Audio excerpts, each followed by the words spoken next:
In today's video, I'm going to show you how to hide explicit content in Leonardo AI in just a few simple steps. If you use Leonardo AI for creative projects, branding, or safe browsing, turning off NSFW content is an important setting to know about. It helps keep your workspace cleaner and make sure you're seeing content that matches your preferences. If this video helps you out, don't forget to hit that like button and subscribe for more easy software tutorials just like this. Alright, let's jump right in. The first thing you want to do is open Leonardo AI and make sure you're signed into your account. Once you're inside the main dashboard, look toward the bottom left corner of the screen. You'll usually see either your profile icon or a small settings cog there. Click on that icon to open your account and settings options. From there, choose View Profile if you see it, or go directly to the Profile section.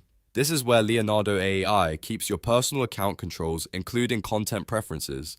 Now scroll down through the profile settings until you find the option that says Show NSFW content, or in some versions, you may see a checkbox or toggle that says I certify I am over 18. This is the setting that controls whether explicit content is visible in your feed and generation results. Once you find it, simply click the toggle to turn it off. If it's already enabled, switching it off will hide explicit or adult content from view. Depending on the version of Leonardo AI you're using, the change may take effect immediately, or you may need to refresh the page to see the update fully applied. After that, take a quick look around your dashboard to confirm that the content you want hidden is no longer showing up. And that's really all there is to it. By turning off the NSFW setting, you can make Leonardo AI a safer and more comfortable place to work, especially if you share your screen, create in a public environment, or just prefer cleaner results. If this tutorial helped, make sure to give it a thumbs up, subscribe to the channel, and turn on notifications so you never miss another quick AI how-to guide.